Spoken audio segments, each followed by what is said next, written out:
आयुर्वेद चिकित्सा विज्ञान में नए आविष्कार और अनुसंधान की इस श्रृंखला में आज पार्ट 7 में मैं आपको ईटीजी आयुर्वेदा स्कैन के बारे में यह जानकारी बताने का प्रयास करूंगा कि यह तकनीक जब पूरी तरह से सफल सिद्ध हो गई और हमारे संस्थान कनक पाली थेरेपी क्लिनिक एवं रिसर्च सेंटर 67/70 भूसा टोली रोड बर्तन बाजार कानपुर में लंबे समय से प्रैक्टिस की जाती रही और इसका लगातार विकास होता चला गया, तब इसके सिद्धांतों और इसको वैज्ञानिकता के कसौटी पर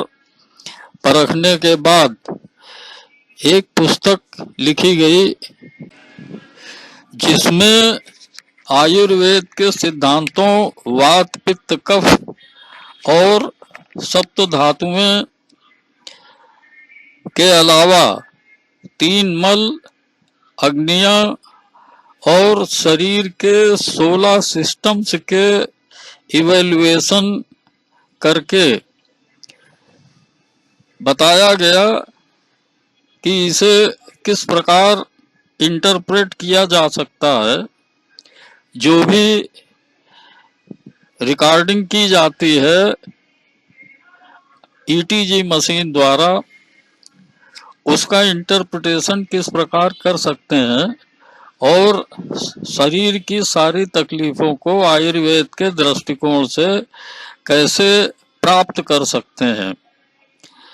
हमारे एक मित्र ने जब यह मशीन देखी तो मैंने कई बार ईसीजी मशीन का नाम लिया, तो डॉक्टर मिश्रा हैं पूर्वा जिला उन्नाव के डॉक्टर मिश्रा हैं। उन्होंने एक सम्मेलन 2008 में हुआ था, तो उसमें उन्होंने कहा कि ये तो ईसीजी मशीन अब कहाँ रही, अब तो ये ईटीजी मशीन हो गई। तो ये तो उनके बड़प्पन की बात है कि उन्होंने ईसीजी मशीन को ईटीजी मशीन का नाम दिया, क्योंकि उनको समझ में आया कि अब यह परिवर्तित हो चुकी है और अब यह ईसीजी मशीन नहीं है, अब यह ईटीजी रिकॉर्ड कर रही है और ईटीजी रिकॉर्डिंग करके ही यह परिवर्तित की जा चुकी है। इसलिए उन्होंने इसका नाम ईसीजी से ईटीजी धर दिया और अब यह मशीन मैं उसको पूर्णतः ईटीजी ही समझता हूँ। जो आप पिछले पार्ट 6 में देख चुके हैं या दूसरे पिछले वीडियो में देख चुके हैं, यह वही मशीन है।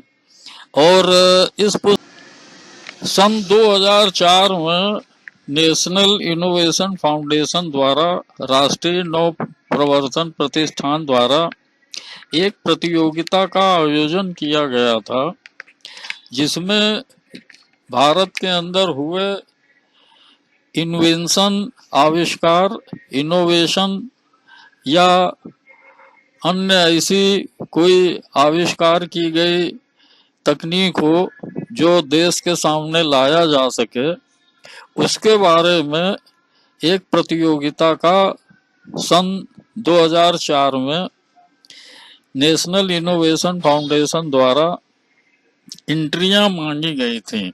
यानी प्रतियोगिता के लिए जो आविष्कार किए गए हैं उनके बारे में एंट्री भेजने के लिए आग्रह किया गया था। मैंने 2004 में इस प्रतियोगिता के लिए अपनी एंट्रीज का यही इलेक्ट्रोथ्रियोसोग्राम ग्राफ की तकनीक के लिए अपना शोध पत्र नेशनल इनोवेशन फाउंडेशन को भेजा था और यह एक प्रतियोगिता के माध्यम से उनके पास नेशनल इनोवेशन फाउंडेशन के पास पहुंची और मेरा शोध कार्य उन्होंने पढ़ा और उसके बारे में जानकारी लेने के लिए यह पत्र मेरे पास भेजा।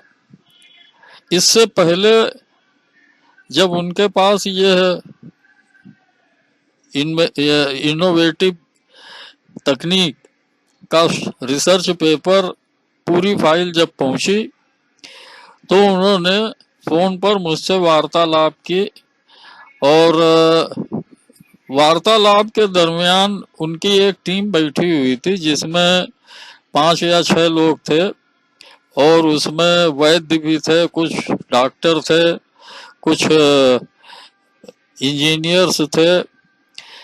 इस प्रकार से उनकी टीम ने मुझसे लगभग 1 घंटे तक पूरी जांच पड़ताल की और ये पूछा कि ये आइडिया आपको कहाँ से आया और इसको डेवलप कैसे किया, इसमें आपको क्या क्या परेशानियां आई।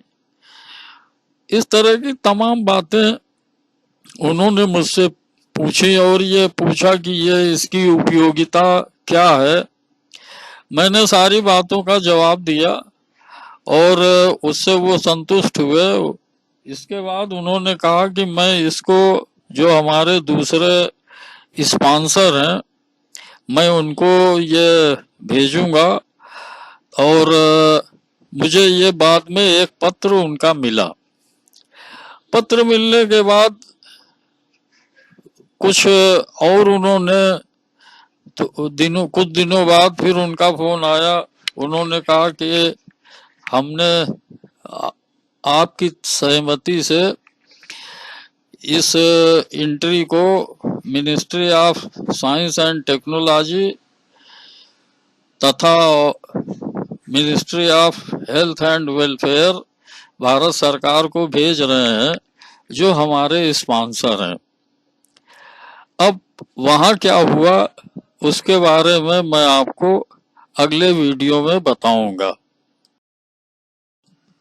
कनक पॉलीथेरेपी क्लिनिक एवं रिसर्च सेंटर का नया भवन उन्नाव शुक्लागंज स्थित कानपुर से 5 किलोमीटर दूर गंगा नदी के पार करने के आधा किलोमीटर के दायरे में स्थापित किया गया है।